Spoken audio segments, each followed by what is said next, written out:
నమస్తే. Welcome to Andhra Prabha. నేను మీ నిహాల్. ప్రస్తుతం మనతో యష్ బొడ్లూరి గారు ఉన్నారు. ఒకసారి మనం సార్‌తో మాట్లాడదాం. నమస్తే యష్ గారు. Welcome to Andhra Prabha. నమస్కారం. బాగున్నారా సార్? బాగున్నారా? యెస్ బాగున్నాను సార్.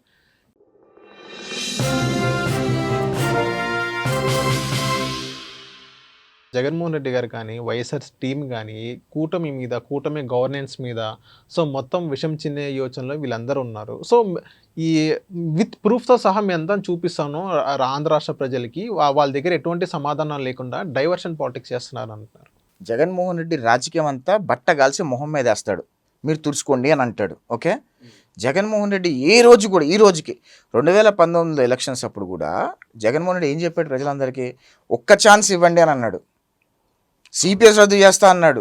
ఇంకేదేదో చేస్తాడు. కనీసం జగన్మోహన్ రెడ్డి అధికారంలో మరీ ముఖ్యంగా లిక్కర్ మొత్తం నిషేధం చేస్తా అన్నాడు. అవునా? ఒక్క మాట కనీసం జగన్ రెడ్డి ముఖ్యమంత్రి అయితే ఒక్క మాట నిలబెట్టుకున్నాడా? సిపిఎస్ రద్దు చేశాడా? మద్యపాన నిషేధం చేశాడా? ఏదో ఎంప్లాయీస్ ఇంకేదో జీతాలు పెంచాడా? ఏం చేశాడు జగన్మోహన్ రెడ్డి? ఏ మాట నిలబెట్టుకుని చెప్పండి. నవరత్నాలు ఏదో ఇచ్చాను. ఏం నవరత్నాలు? బొంద నవరత్నాలు. ఏం నవరత్నాలు ఇచ్చి చెప్పండి. నవరత్నాలు చెప్పనా? దోచుకోవటం, దాచుకోవటం, చంపేయటము, నరికేయటము, దొంగ కేసులు పెట్టడము, ఇలా నవరత్నాల కింద ఉన్నాయన్నమాట జగన్మోహన్ రెడ్డి నవరత్నాలని. జగన్మోహన్ రెడ్డి చేసిందే. జగన్మోహన్ రెడ్డి ముఖ్యమంత్రి ఎందుకు అయ్యాడు మీకు ఐడియా ఉందా? ప్రజలకు మంచి చేయాలని ముఖ్యమంత్రి. అవునా?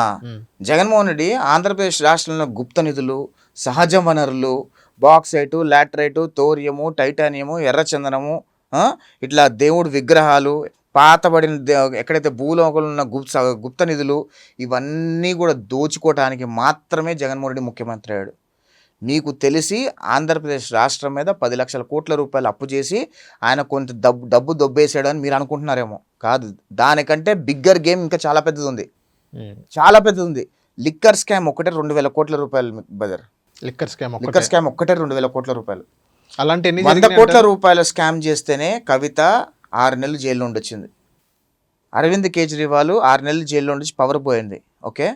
2,000 కోట్ల రూపాయలు లిక్కర్ స్కామ్ చేసిన జగన్మోహన్ రెడ్డిని ఎన్ని సంవత్సరాలు బొక్కలేయాలి చెప్పండి? మామూలు మాటల. ఇప్పుడున్న కూటమి ప్రభుత్వము 5 నిమిషాల పని జగన్మోహన్ రెడ్డి లోపలేయటానికి. కానీ కూటమి ప్రభుత్వం లిక్కర్ స్కామ్లో ఫుల్ ఫ్లెడ్జ్ కేసు మొత్తం ఎస్టాబ్లిష్ చేసి పక్కా ఆధారాలతో సహా అరెస్ట్ చేస్తే జగన్ రెడ్డి కనీసం సంవత్సరం పాటు జైల్లో ఉండేలాగా అరెస్ట్ చేస్తారు. దానిలో ఎటువంటి డౌట్ లేదు. ఓకే. ఫుల్ ఫ్లెడ్జ్గా కేసు ఎస్టాబ్లిష్ చేస్తున్నారు.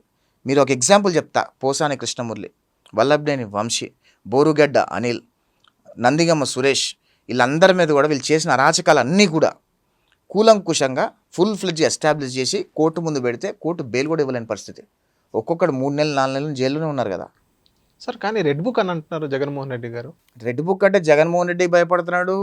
ఒకడికేమో గుండెపోటు వస్తుంది, ఒకడేమో బాత్రూంలో కాలు జారిపడుతున్నారు. రెడ్ బుక్ రెడ్ బుక్ ఏం చెప్తుంది?